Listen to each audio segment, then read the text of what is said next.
ನಮಸ್ಕಾರ ವೀಕ್ಷಕರೇ, ಇವತ್ತಿನ ವಿಡಿಯೋಗೆ ತಮಗೆಲ್ಲರಿಗೂ ಸ್ವಾಗತ.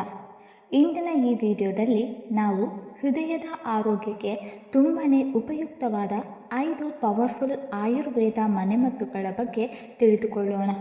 ಇಂದಿನ ದಿನಗಳಲ್ಲಿ ಹೆಚ್ಚಿನ ಜನರಿಗೆ ಕೊಲೆಸ್ಟ್ರಾಲ್ ಸಮಸ್ಯೆ ಕಾಣಿಸುತ್ತಿದೆ. ಹೆಚ್ಚಿದ ಕೊಲೆಸ್ಟ್ರಾಲ್ ನಿಧಾನವಾಗಿ ನಮ್ಮ ರಕ್ತನಾಳಗಳಲ್ಲಿ ಜಮೆಯಾಗುತ್ತಾ ಹೋಗಿ ಒಂದು ದಿನ ಹೃದಯಾಘಾತದಂತಹ ದೊಡ್ಡ ಸಮಸ್ಯೆಗೆ ಕಾರಣವಾಗಬಹುದು.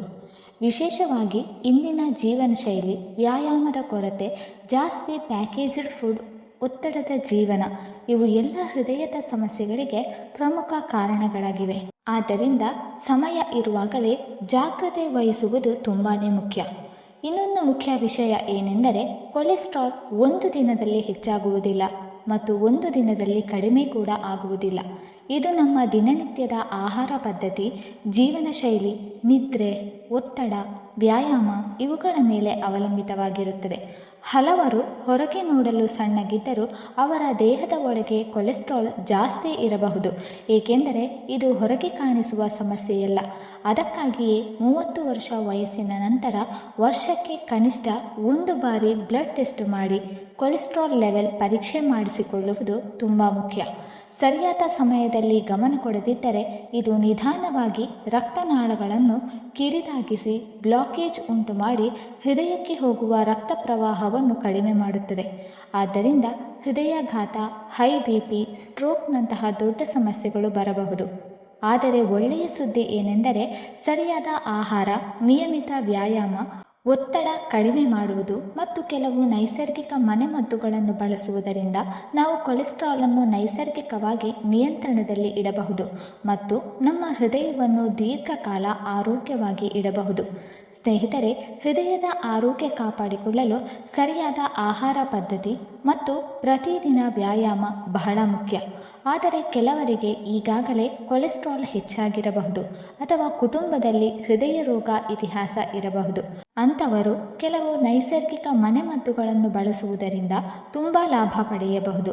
ಈ ಮನೆಮದ್ದುಗಳು ನಿಧಾನವಾಗಿ ದೇಹದಲ್ಲಿ ಕೆಲಸ ಮಾಡಿ ಕೊಲೆಸ್ಟ್ರಾಲ್ ಕಡಿಮೆ ಮಾಡಲು ಮತ್ತು ರಕ್ತನಾಳಗಳನ್ನು ಕ್ಲೀನ್ ಮಾಡಲು ಸಹಾಯ ಮಾಡುತ್ತದೆ. ಜೊತೆಗೆ ಇವು ದೇಹದ ಮೆಟಬಾಲಿಸಮನ್ನು ಸುಧಾರಿಸಿ ರಕ್ತ ಸಂಚಾರವನ್ನು ಸರಾಗವಾಗಿರಿಸಲು ಸಹಕಾರಿಯಾಗುತ್ತದೆ. ನಿಯಮಿತವಾಗಿ ಇಂತಹ ನೈಸರ್ಗಿಕ ವಿಧಾನಗಳನ್ನು ಅನುಸರಿಸಿದರೆ ದೇಹದೊಳಗಿನ ವಿಷ ಪದಾರ್ಥಗಳು ಹೊರಹೋಗಿ ಹೃದಯದ ಮೇಲೆ ಇರುವ ಒತ್ತಡವು ಕಡಿಮೆಯಾಗುತ್ತದೆ. ಆದರೆ ಗಮನದಲ್ಲಿ ಇಟ್ಟುಕೊಳ್ಳಬೇಕಾದ ವಿಷಯ ಏನೆಂದರೆ, ಈ ಮನೆಮದ್ದುಗಳು ತಕ್ಷಣ ಫಲಿತಾಂಶ ನೀಡುವುದಿಲ್ಲ. ಆದ್ದರಿಂದ ನಿಯಮಿತವಾಗಿ ಮತ್ತು ಸಹನಶೀಲತೆಯಿಂದ ಬಳಸುವುದು ಅತ್ಯಂತ ಮುಖ್ಯ. ಕೊಲೆಸ್ಟ್ರಾಲ್ ಕಡಿಮೆ ಮಾಡಲು ಮೊದಲನೆಯದಾಗಿ ನೇರಳೆ ಎಲೆಗಳು ಉತ್ತಮ ಆಯ್ಕೆಯಾಗಿದೆ. ಇದು ಉತ್ಕರ್ಷಣ ನಿರೋಧಕ ಅಂದರೆ ಆಂಟಿಆಕ್ಸಿಡೆಂಟ್ ಮತ್ತು ಆಂಥೋಸಯನಿನ್ನಂತಹ ಪ್ರಮುಖ ಪೋಷಕಾಂಶಗಳನ್ನು ಹೊಂದಿದೆ. ರಕ್ತನಾಳಗಳಲ್ಲಿ ಸಂಗ್ರಹವಾದ ಕೊಬ್ಬನ್ನು ಕಡಿಮೆ ಮಾಡಲು ಮತ್ತು ರಕ್ತನಾಳಗಳನ್ನು ಸ್ವಚ್ಛವಾಗಿಸಲು ಇದು ಸಹಾಯ ಮಾಡುತ್ತದೆ. ನೇರಳೆ ಎಲೆಗಳ ಪುಡಿಯಿಂದ ಚಹಾ ಅಥವಾ ಕಷಾಯವನ್ನು ತಯಾರಿಸಬಹುದು. ದಿನಕ್ಕೆ 1 ರಿಂದ 2 ಬಾರಿ ಕುಡಿಯಬಹುದು. ನಿಯಮಿತವಾಗಿ ಇದನ್ನು ಸೇವಿಸಿದರೆ ಕೆಟ್ಟ ಕೊಲೆಸ್ಟ್ರಾಲ್ ಅಂದರೆ LDL ಕಡಿಮೆಯಾಗಲು ಮತ್ತು ಒಳ್ಳೆಯ ಕೊಲೆಸ್ಟ್ರಾಲ್ ಅಂದರೆ HDL ಹೆಚ್ಚಾಗಲು ಸಹಾಯ ಮಾಡುತ್ತದೆ. ಜೊತೆಗೆ ಇದು ರಕ್ತದಲ್ಲಿನ ಸಕ್ಕರೆ ಮಟ್ಟವನ್ನು ನಿಯಂತ್ರಿಸಲು ಸಹ ಸಹಾಯ ಮಾಡುತ್ತದೆ. ಆದ್ದರಿಂದ ಡಯಾಬಿಟಿಸ್ ಇರುವವರಿಗೆ ಸಹ ಇದು ಉಪಯುಕ್ತವಾಗಿದೆ. ನೇರಳೆ ಎಲೆಗಳಲ್ಲಿರುವ ನೈಸರ್ಗಿಕ ಗುಣಗಳು ದೇಹದೊಳಗಿನ ಉರಿಯೂತವನ್ನು ಕಡಿಮೆ ಮಾಡಿ ಹೃದಯದ ಆರೋಗ್ಯವನ್ನು ಕಾಪಾಡಲು ಸಹಾಯ ಮಾಡುತ್ತದೆ. ಆದರೆ ಯಾವುದೇ ಮನೆಮದ್ದನ್ನು ಬಳಸುವ ಮೊದಲು ವೈದ್ಯರ ಸಲಹೆ ಪಡೆಯುವುದು ಉತ್ತಮ. ವಿಶೇಷವಾಗಿ ನೀವು ಈಗಾಗಲೇ ಕೊಲೆಸ್ಟ್ರಾಲ್ ಅಥವಾ ಡಯಾಬಿಟಿಸ್ ಔಷಧಿ ತೆಗೆದುಕೊಳ್ಳುತ್ತಿದ್ದರೆ. ಎರಡನೆಯ ಮನೆಮದ್ದು ಬಂದು ಅರ್ಜುನ ಮರದ ತೊಗಟೆ. ಆಯುರ್ವೇದದಲ್ಲಿ ಅರ್ಜುನ ಮರದ ತೊಗಟೆಯನ್ನು ಹೃದಯದ ಟಾನಿಕ್ ಎಂದು ಕರೆಯುತ್ತಾರೆ. ಇದು ಹೃದಯದ ಮಾಂಸ ಪೇಶಿಗಳನ್ನು ಬಲಪಡಿಸುತ್ತದೆ ಮತ್ತು ಹೃದಯದ ಪಂಪಿಂಗ್ ಶಕ್ತಿಯನ್ನು ಹೆಚ್ಚಿಸುತ್ತದೆ. ಜೊತೆಗೆ ರಕ್ತನಾಳಗಳಲ್ಲಿ ಜಮೆಯಾಗುವ ಕೆಟ್ಟ ಕೊಲೆಸ್ಟ್ರಾಲ್ ಅನ್ನು ಕಡಿಮೆ ಮಾಡಲು ಸಹಾಯ ಮಾಡುತ್ತದೆ. ಇದನ್ನು ಬಳಸುವ ವಿಧಾನ ಹೇಗೆ ಎಂದರೆ, 1 ಕಪ್ ನೀರಿಗೆ 1 ಟೀ ಸ್ಪೂನ್ ಅರ್ಜುನ ತೊಗಟೆ ಪುಡಿ ಹಾಕಿ ರಾತ್ರಿ ನೆನೆಸಿ ಬೆಳಿಗ್ಗೆ ಅದನ್ನು 5 ರಿಂದ 7 ನಿಮಿಷ ಕುದಿಸಿ ನಂತರ ಶೋಧಿಸಿ ಖಾಲಿ ಹೊಟ್ಟೆಗೆ ಕುಡಿಯಿರಿ. ನಿಯಮಿತವಾಗಿ ಈ ಕಷಾಯವನ್ನು ಸೇವಿಸುವುದರಿಂದ ಹೃದಯದ ಕಾರ್ಯಕ್ಷಮತೆ ಸುಧಾರಿಸುತ್ತದೆ ಮತ್ತು ರಕ್ತ ಸಂಚಾರ ಸರಾಗವಾಗುತ್ತದೆ. ಇದರಲ್ಲಿರುವ ನೈಸರ್ಗಿಕ ಗುಣಗಳು ರಕ್ತದೊತ್ತಡವನ್ನು ನಿಯಂತ್ರಿಸಲು ಸಹ ಸಹಾಯ ಮಾಡುತ್ತದೆ. ದೀರ್ಘಕಾಲ ಬಳಸಿದರೆ ಹೃದಯದ ಬಲ ಹೆಚ್ಚಾಗಿ ಬ್ಲಾಕೇಜ್ ಆಗುವ ಸಾಧ್ಯತೆ ಕಡಿಮೆಯಾಗುತ್ತದೆ. ಆದರೆ ಉತ್ತಮ ಫಲಿತಾಂಶಕ್ಕಾಗಿ ಆರೋಗ್ಯಕರ ಆಹಾರ ಪದ್ಧತಿ ಮತ್ತು ವ್ಯಾಯಾಮವನ್ನು ಕೂಡ ಜೊತೆಗೆ ಪಾಲಿಸುವುದು ಬಹಳ ಮುಖ್ಯ. ಮೂರನೆಯ ನೈಸರ್ಗಿಕ ಮನೆಮದ್ದು ಬಂದು ತುಳಸಿ ಎಲೆಗಳು. ಕೊಲೆಸ್ಟ್ರಾಲ್ ಮಟ್ಟವನ್ನು ಸಾಮಾನ್ಯಗೊಳಿಸುವಲ್ಲಿ ಬಹಳ ಪ್ರಯೋಜನಕಾರಿ. ಇದು ದೇಹದ ಚಯಾಪಚಯ ಕ್ರಿಯೆಯನ್ನು ಸುಧಾರಿಸಿ ಒತ್ತಡವನ್ನು ಕಡಿಮೆ ಮಾಡಲು ಸಹಾಯ ಮಾಡುತ್ತದೆ. ದೇಹದ ತೂಕ ಮತ್ತು ಕೊಲೆಸ್ಟ್ರಾಲನ್ನು ಕಡಿಮೆ ಮಾಡುತ್ತದೆ. ಪ್ರತಿದಿನ ಬೆಳಿಗ್ಗೆ ಖಾಲಿ ಹೊಟ್ಟೆಯಲ್ಲಿ ತುಳಸಿ ಸೇವಿಸಬಹುದು. 5 ರಿಂದ 6 ಎಲೆಗಳನ್ನು ಚೆನ್ನಾಗಿ ತೊಳೆದು ಒರೆಸಿ ತಿನ್ನಬೇಕು.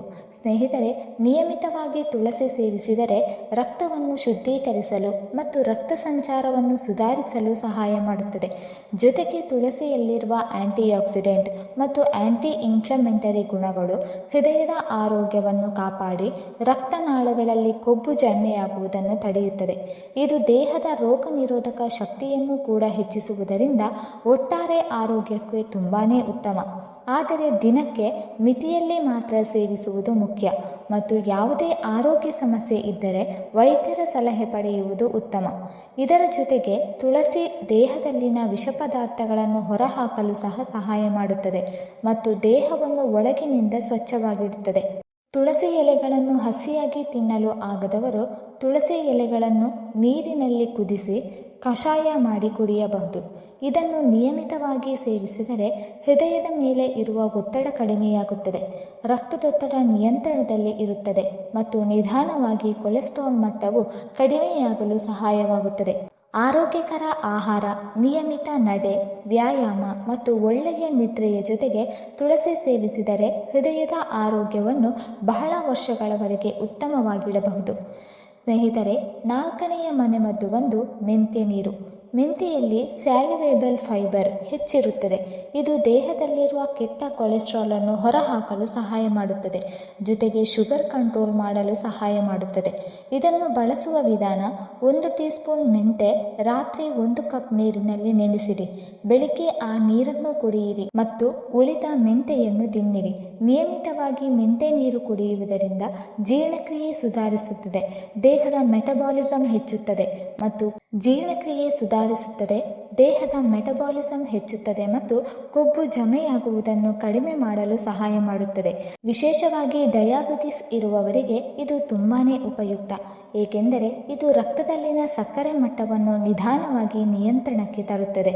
ಜೊತೆಗೆ ಮೆಂತೆ ದೇಹದಲ್ಲಿನ ಕೆಟ್ಟ ಕೊಲೆಸ್ಟ್ರಾಲ್ ಅನ್ನು ಕಡಿಮೆ ಮಾಡಿ ಒಳ್ಳೆಯ ಕೊಲೆಸ್ಟ್ರಾಲ್ ಅನ್ನು ಹೆಚ್ಚಿಸಲು ಸಹ ಸಹಾಯ ಮಾಡುತ್ತದೆ. ಆದರೆ ಹೆಚ್ಚಿನ ಪ್ರಮಾಣದಲ್ಲಿ ಸೇವಿಸಬಾರದು. ದಿನಕ್ಕೆ 1 ಅಥವಾ 2 ಟೀ ಸ್ಪೂನ್ ಸಾಕು. ನಿಯಮಿತವಾಗಿ ಕೆಲವು ವಾರಗಳು ಬಳಸಿದರೆ ದೇಹದಲ್ಲಿ ಉತ್ತಮ ಬದಲಾವಣೆ ಕಾಣಿಸಿಕೊಳ್ಳುತ್ತದೆ. ಇನ್ನೊಂದು ಪ್ರಮುಖ ಲಾಭ ಏನೆಂದರೆ ಮೆಂತೆ ದೇಹದಲ್ಲಿ ಜಮೆಯಾಗಿರುವ ಹೆಚ್ಚುವರಿ ಕೊಬ್ಬನ್ನು ನಿಧಾನವಾಗಿ ಕರಗಿಸಲು ಸಹಾಯ ಮಾಡುತ್ತದೆ. ಇದು ಹೊಟ್ಟೆಯ ಕೊಬ್ಬು ಕಡಿಮೆ ಮಾಡಲು ಸಹ ಉಪಯುಕ್ತವಾಗಿದೆ. ಮೆಂತೆ ದೇಹದಲ್ಲಿ ಉಷ್ಣತೆ ಹೆಚ್ಚಿಸಿ ಜೀರ್ಣಕ್ರಿಯೆಯನ್ನು ಚುರುಕುಗೊಳಿಸುತ್ತದೆ. ಆದ್ದರಿಂದ ನಾವು ತಿನ್ನುವ ಆಹಾರ ಸರಿಯಾಗಿ ಜೀರ್ಣವಾಗಿ ಕೊಬ್ಬಾಗಿ ಜಮೆಯಾಗುವುದಿಲ್ಲ. ಜೊತೆಗೆ ಇದು ದೇಹದಲ್ಲಿ ತೃಪ್ತಿ ಭಾವನೆ ಹೆಚ್ಚಿಸುತ್ತದೆ, ಅಂದರೆ ಹೆಚ್ಚು ಹಸಿವು ಆಗುವುದನ್ನು ಕಡಿಮೆ ಮಾಡುತ್ತದೆ. ಇದರಿಂದ ತೂಕ ಕೂಡ ಕಡಿಮೆ ಮಾಡಲು ಪ್ರಯತ್ನಿಸುವವರಿಗೆ ಇದು ತುಂಬಾನೇ ಸಹಾಯ ಮಾಡುತ್ತದೆ. ಹೃದಯದ ಆರೋಗ್ಯ ಕಾಪಾಡಿಕೊಳ್ಳಲು, ಕೊಲೆಸ್ಟ್ರಾಲ್ ಕಡಿಮೆ ಮಾಡಲು ಮತ್ತು ಶುಗರ್ ನಿಯಂತ್ರಣದಲ್ಲಿ ಇಡಲು ಮೆಂತೆ ನೀರು ತುಂಬ ಸರಳ ಆದರೆ ತುಂಬಾನೇ ಪರಿಣಾಮಕಾರಿ ಮನೆಮದ್ದು ಎಂದು ಹೇಳಬಹುದು. 5ನೆಯ ಮನೆಮದ್ದು ಒಂದು ಅರಶಿನ ಮತ್ತು ಕಾಳುಮೆಣಸು. ಅರಶಿನದಲ್ಲಿ ಇರುವ ಕರ್ಕ್ಯೂಮಿನ್ ದೇಹದೊಳಗಿನ ಉರಿಯೂತವನ್ನು ಕಡಿಮೆ ಮಾಡುತ್ತದೆ ಮತ್ತು ರಕ್ತನಾಳಗಳಲ್ಲಿ ಕೊಲೆಸ್ಟ್ರಾಲ್ ಜಮೆಯಾಗುವುದನ್ನು ತಡೆಯುತ್ತದೆ. ಕಾಳುಮೆಣಸು ಕರ್ಕ್ಯೂಮಿನ್ ಶೋಷಣೆಯನ್ನು ಹೆಚ್ಚಿಸುತ್ತದೆ. ಸ್ನೇಹಿತರೆ, ಇದನ್ನು ಬಳಸುವ ವಿಧಾನ: 1 ಕಪ್ ಬಿಸಿ ನೀರಿಗೆ ಅರ್ಧ ಟೀ ಸ್ಪೂನ್ ಅರಶಿನ ಮತ್ತು 1 ಚಿಟಿಕೆ ಕಾಳು ಮೆಣಸು ಹಾಕಿ ರಾತ್ರಿ ಮಲಗುವ ಮೊದಲು ಕುಡಿಯಿರಿ. ನಿಯಮಿತವಾಗಿ ಪಾನೀಯವನ್ನು ಕುಡಿಯುವುದರಿಂದ ದೇಹದೊಳಗಿನ ಇನ್ಫ್ಲಮೇಷನ್ ಕಡಿಮೆಯಾಗುತ್ತದೆ, ರಕ್ತನಾಳಗಳು ಸ್ವಚ್ಛವಾಗಿರಲು ಸಹಾಯವಾಗುತ್ತದೆ ಮತ್ತು ಹೃದಯದ ಮೇಲೆ ಇರುವ ಒತ್ತಡ ಕಡಿಮೆಯಾಗುತ್ತದೆ. ಅರಿಶಿಣದಲ್ಲಿರುವ ಆಂಟಿಆಕ್ಸಿಡೆಂಟ್ ಗುಣಗಳು ರಕ್ತವನ್ನು ಶುದ್ಧೀಕರಿಸಲು ಸಹಾಯ ಮಾಡುತ್ತದೆ ಮತ್ತು ದೇಹದಲ್ಲಿ ಜಮೆಯಾಗಿರುವ ವಿಷ ಪದಾರ್ಥಗಳನ್ನು ಹೊರಹಾಕಲು ಸಹ ಸಹಾಯ ಮಾಡುತ್ತದೆ. ರಾತ್ರಿ ಸಮಯದಲ್ಲಿ ಕುಡಿಯುವುದರಿಂದ ದೇಹಕ್ಕೆ ವಿಶ್ರಾಂತಿ ಸಿಗುವ ಸಮಯದಲ್ಲಿ ಇದು ಒಳಗಿನಿಂದ ಕೆಲಸ ಮಾಡಿ ದೇಹವನ್ನು ರಿಪೇರ್ ಮಾಡುವಲ್ಲಿ ಸಹಾಯ ಮಾಡುತ್ತದೆ. ಇದರ ಜೊತೆಗೆ ಸಂಧಿ ನೋವು, ದೇಹ ನೋವು, ಜೀರ್ಣಕ್ರಿಯೆ ಸಮಸ್ಯೆ ಇರುವವರಿಗೆ ಸಹ ಇದು ತುಂಬಾ ಉಪಯುಕ್ತವಾಗಿದೆ. ನೀವು ಬಯಸಿದರೆ ನೀರಿನ ಬದಲು ಬಿಸಿ ಹಾಲಿನಲ್ಲಿ ಅರಶಿನ ಮತ್ತು ಕಾಳು ಮೆಣಸು ಹಾಕಿ ಕೂಡ ಕುಡಿಯಬಹುದು. ಆದರೆ ಒಂದು ವಿಷಯವನ್ನು ನೆನಪಿಡಿ, ಅರಶಿನವನ್ನು ಹೆಚ್ಚು ಪ್ರಮಾಣದಲ್ಲಿ ಬಳಸಬಾರದು. ದಿನಕ್ಕೆ ಅರ್ಧ ಟೀ ಸ್ಪೂನ್ ಸಾಕು. ನಿಯಮಿತವಾಗಿ ಕೆಲವು ವಾರಗಳು ಕುಡಿದರೆ ದೇಹದಲ್ಲಿ ಉತ್ತಮ ಬದಲಾವಣೆ ಕಾಣಿಸಿಕೊಳ್ಳುತ್ತದೆ ಮತ್ತು ಹೃದಯದ ಆರೋಗ್ಯವನ್ನು ಕೂಡ ಕಾಪಾಡಿಕೊಳ್ಳಲು ಸಹಾಯವಾಗುತ್ತದೆ. ಸ್ನೇಹಿತರೆ, ಈ 5 ಮನೆಮದ್ದುಗಳಲ್ಲಿ ಯಾವುದಾದರೂ 1 ಅಥವಾ 2 ನಿಯಮಿತವಾಗಿ ಬಳಸಿದರೆ ಕೊಲೆಸ್ಟ್ರಾಲ್ ನಿಯಂತ್ರಣದಲ್ಲಿರುತ್ತದೆ, ಹೃದಯ ಆರೋಗ್ಯ ಕೂಡ ಉತ್ತಮವಾಗುತ್ತದೆ. ಆದರೆ ಇದಕ್ಕೆ ಜೊತೆಗೆ ಪ್ರತಿದಿನ ನಡೆಯುವುದು, ವ್ಯಾಯಾಮ ಮಾಡುವುದು ಮತ್ತು ಎಣ್ಣೆಯ ಆಹಾರ ಕಡಿಮೆ ಮಾಡುವುದು ತುಂಬಾ ಮುಖ್ಯ. ಸ್ನೇಹಿತರೆ, ಹೃದಯದ ಆರೋಗ್ಯವನ್ನು ಕಾಪಾಡುವುದು ನಮ್ಮ ಕೈಯಲ್ಲಿದೆ. ಇಂದಿನಿಂದಲೇ ಜಾಗೃತೆ ವಹಿಸಿ. ಇದರ ಜೊತೆಗೆ ದಿನಕ್ಕೆ ಕನಿಷ್ಠ 30 ನಿಮಿಷ ವೇಗವಾಗಿ ನಡೆಯುವ ಅಭ್ಯಾಸವನ್ನು ಬಳಸಿಕೊಳ್ಳಿ.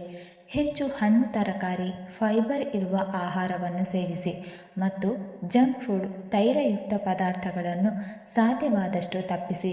ಒತ್ತಡವನ್ನು ಕಡಿಮೆ ಮಾಡಲು ಯೋಗ, ಧ್ಯಾನ ಮಾಡುವುದು ಬಹಳ ಸಹಾಯಕ.